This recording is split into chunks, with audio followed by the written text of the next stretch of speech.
नमस्कार दोस्तों, आज फिजिकल केमिस्ट्री का 12th का चैप्टर पढ़ने वाले हैं हम सॉलिड स्टेट। वैसे तो दोस्तों अगर हम देखें तो अवस्थाएं तीन होती हैं, गैस, दूसरी लिक्विड और तीसरी सॉलिड।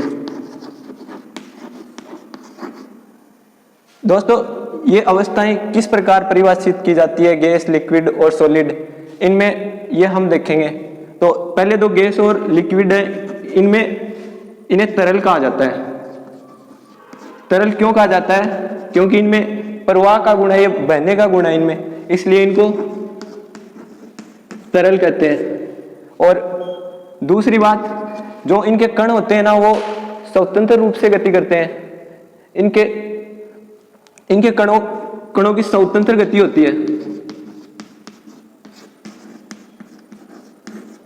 जबकि सॉलिड है, सॉलिड के कण स्वतंत्र रूप से गति नहीं करते, बल्कि इसके कणों के मध्य अंतराण्विक आकर्षण बल पाए जाते हैं। अंतराण्विक आकर्षण बलों के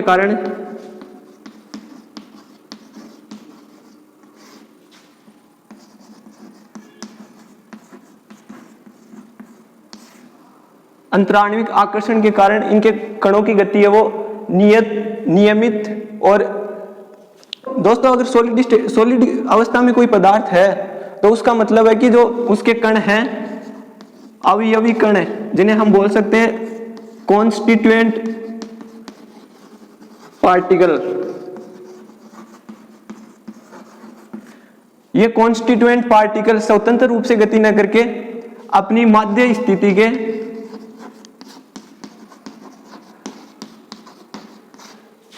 चारों ओर गति करते हैं, चारों ओर, और वो भी दोलन। सिंपल से शब्दों में कहना चाहूं दोस्तों मैं सॉलिड के बारे में, तो इसमें होता क्या है, इसके जो कॉन्स्टिट्यूएंट पार्टिकल अवयवी कण है, अर्थात अवयवी कण का मतलब है जिनसे ये सॉलिड मिलके बना है, वो कण है, अवयवी कण है, इसके कॉन्स्टिट्यूएंट पार्टिकल है। और ये कण है ना स्वतंत्र रूप से गति नहीं करते, ये कण ओनली और ओनली अपनी माध्य स्थिति के चारों ओर दोलन कर सकते हैं। तो ये मैंने सामान्य परिचय दिया दोस्तों तीनों अवस्थाओं के बारे में। अब हम सॉलिड स्टेट को डिटेल से पढ़ेंगे।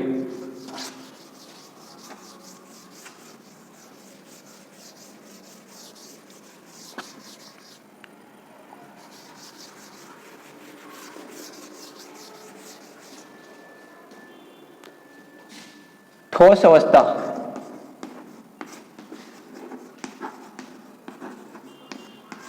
ठोस अवस्था में दोस्तों हम जनरल सी बातें देखें तो हम इसमें देखेंगे कि पदार्थ है वो ठोस अवस्था में पाया क्यों जाता है। कोई भी पदार्थ हो, चाहे वो तरल हो, चाहे वो गैस हो, चाहे ठोस हो, उनकी किसी भी पदार्थ का किसी भी अवस्था में पाया जाना, गैसीय अवस्था हो, चाहे ठोस अवस्था हो, चाहे द्रव अवस्था हो, उनका मेन कारण है अंतराण्विक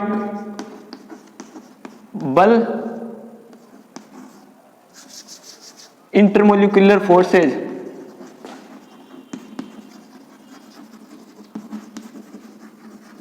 इंटरमोलिक्यूलर फोर्सेज, और दूसरा कारण है थर्मल एनर्जी।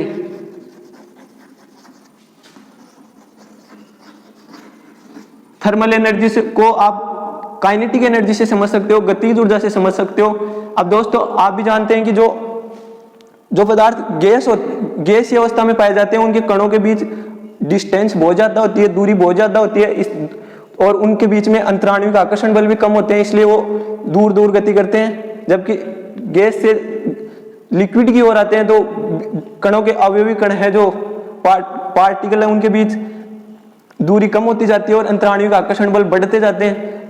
तो ये जो अंतराण्विक आकर्षण बल हैं, इनके बढ़ने के कारण जैसे जैसे गैस से लिक्विड और लिक्विड से सॉलिड में आते हैं तो इनके बीच की गति कम होती जाती है और कणों के बीच की दूरी कम होती जाती है, जिससे हम ये कह सकते हैं कि सबसे ज्यादा अंतराण्विक बल है वो सॉलिड के कणों के मध्य होते हैं, और थर्मल एनर्जी है वो सॉलिड के कणों के बीच कम होती है। इसके कारण थर्मल एनर्जी सॉलिड के कणों के बीच में कम होती है और इंट्रामोलिकुलर फोर्सेज अधिक होते हैं। तो इसके कारण थर्मल एनर्जी कम होने के कारण जो सॉलिड के कण है वो उनकी गतिज ऊर्जा कम होगी, और गतिज ऊर्जा कम होने के कारण वो कम गति करेंगे, और इंट्रामोलिकुलर फोर्स ज्यादा होने के कारण उनके बीच में आकर्षण बहुत ज्यादा होगा, तो उनकी गति कम हो जाएगी। तो मैंने दोस्तों ये बता दिया आपको कि गैस, ठोस और लिक्विड किन कारणों से बनते हैं, या इनके सॉलिड, लिक्विड और गैस अवस्था में पाए जाने के कारण क्या है।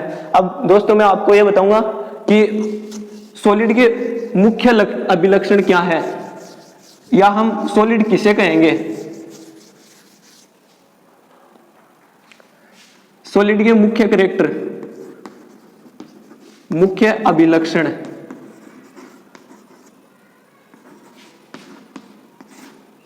ठोस पदार्थ के दोस्तों, इसमें अगर हम किसी ठोस पदार्थ को परिभाषित करना चाहें तो सबसे पहले हम ये कहेंगे कि सॉलिड का एक निश्चित द्रव्यमान होता है, उसकी निश्चित आयतन होता है और उसका एक निश्चित आकार होता है। तो सबसे पहली बात है, उसका द्रव्यमान निश्चित होगा, द्रव्यमान, आयतन और उसका आकार, ये निश्चित होंगे। दूसरी बात मैंने आपको बता दिया, वही बात है, इनके बीच में स्ट्रॉन्ग इंट्रामोलिकुलर फोर्सेज होंगे।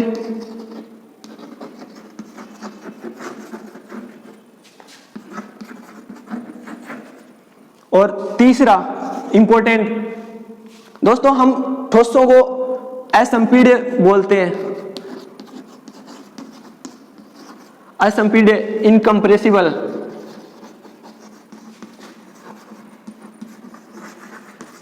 असंपीड्य क्या होता है? असंपीड्य का मतलब है कि हम ठोस किसी भी पदार्थ को, जिसको हम बल लगाकर उसके साइज में या उसकी डेंसिटी में परिवर्तन नहीं कर सकें, क्योंकि दोस्तों हम जानते हैं ठोस के कणों के बीच की दूरी बहुत कम होती है, इसके कारण हम उसको कंप्रेस नहीं कर सकते। दूसरी बात, ये जो असंपीड्य है, इनकम्प्रेसिबिलिटी है ठोसों की, उसको हम द्रव्यमान, आयतन और आकार से भी रिलेट कर सकते हैं, क्योंकि इनकम्प्रेसिबल होगा तभी तो उसके आयतन है, आकार है, वो निश्चित रह पाएगा।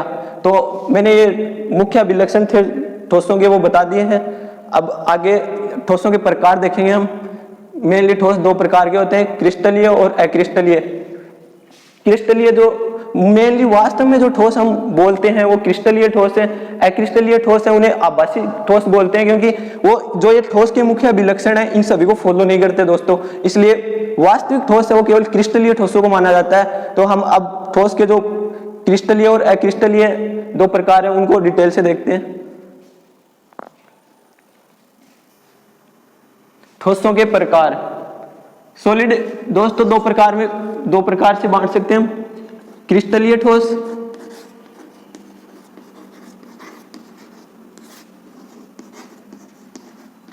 और दूसरा प्रकार है अक्रिस्टलीय ठोस।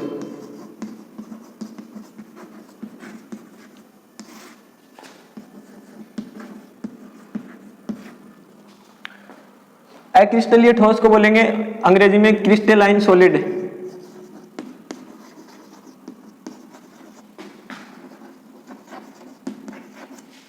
और अक्रिस्टलीय को बोलेंगे एमोर्फस।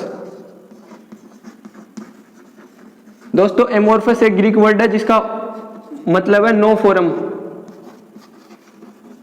अर्थात आकृति का न होना या आकार का न होना।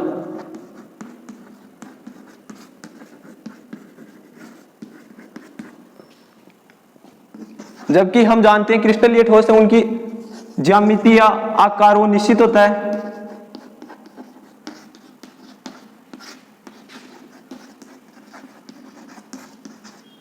और ये मैंने पहले भी बता दिया, ये है दूसरा पॉइंट है, ये वास्तविक ठोस है। जो क्रिस्टलीय ठोस ही वास्तविक ठोस होते हैं,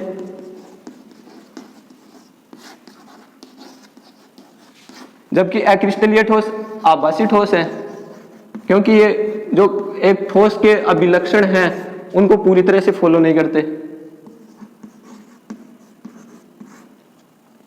दोस्तों ये जो क्रिस्टलीय ठोस हैं ये दृढ़ होते हैं, रिजिड है,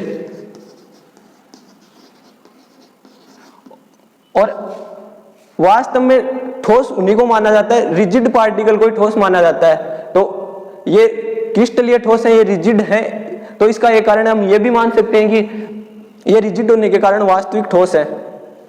दूसरी बात, ये अदृढ़ होते हैं।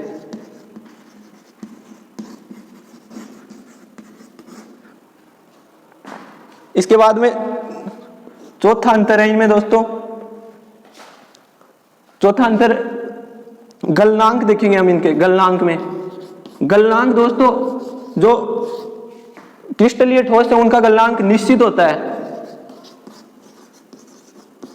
निश्चित का मतलब दोस्तों आपको मैं समझाना चाहूं कि जब हम किसी क्रिस्टलीय ठोस को गर्म करते हैं तो वो किसी एक निश्चित तापमान पर, जैसे मान लो 70 डिग्री सेंटीग्रेड है, हमने किसी क्रिस्टलीय ठोस, वो क्रिस्टलीय ठोस जिसका मेल्टिंग पॉइंट 70 डिग्री सेंटीग्रेड है, उसको हमने 70 डिग्री सेंटीग्रेड तापमान दिया, तो वो 70 डिग्री सेंटीग्रेड से नीचे तापमान पर वो ठोस अवस्था में था, और जैसे ही हमने उसको 70 डिग्री सेंटीग्रेड तापमान दिया तो वो लिक्विड अवस्था में आ जाएगा।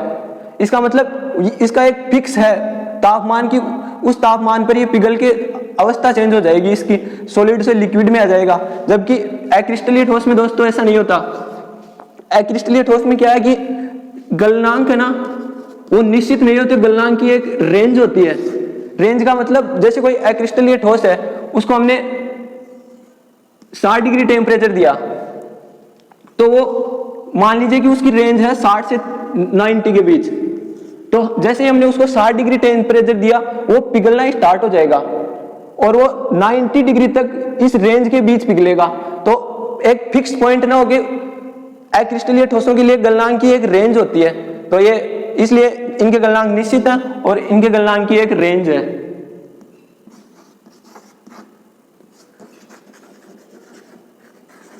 अर्थात गलनांक निश्चित नहीं।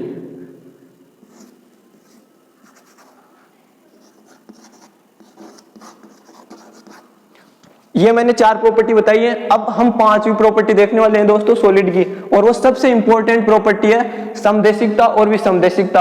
आइसोट्रोपिक सॉलिड एंड एनआइसोट्रोपिक, ये सबसे इंपॉर्टेंट कैरेक्टर है दोस्तों। और विसमदेशिकता, ये विसमदेशिक, क्रिस्टलीय ठोस विसमदेशिक होते हैं और अक्रिस्टलीय ठोस समदेशिक।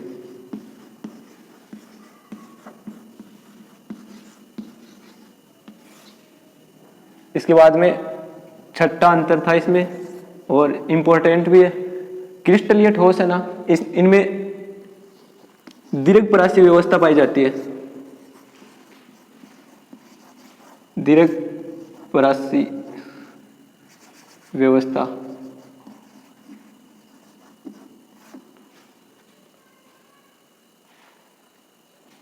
लॉन्ग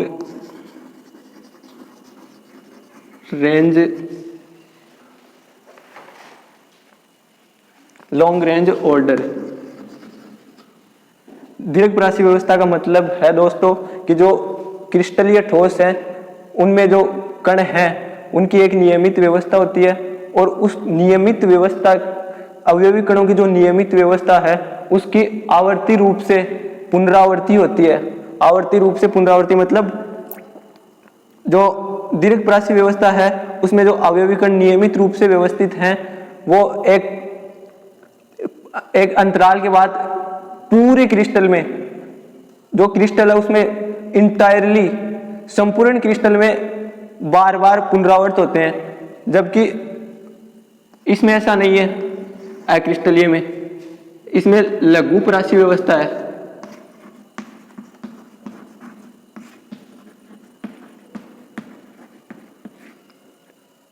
शॉर्ट रेंज ऑर्डर, अर्थात इनमें जो अवयवी कण हैं उनकी नियमित व्यवस्था पूरे क्रिस्टल में पुनरावृत्ति नहीं होती। क्रिस्टल में नियमित व्यवस्था बहुत थोड़ी दूरी तक ही दिखाई देती है। तो आप दीर्घपरासीय व्यवस्था और लघुपरासीय व्यवस्था या शॉर्ट रेंज ऑर्डर और लॉन्ग रेंज ऑर्डर को समझ गए। इसके बाद में नेक्स्ट अंतर है, जब हम क्रिस्टलीय ठोसों को चाकू से या काटते हैं, इनको टुकड़ों में बांटते हैं, तो ये चिकनी सतह देते हैं। चिकनी सतह, जबकि इनमें खुरदरी अक्रिस्टलीय में खुरदरी सतह बनती है।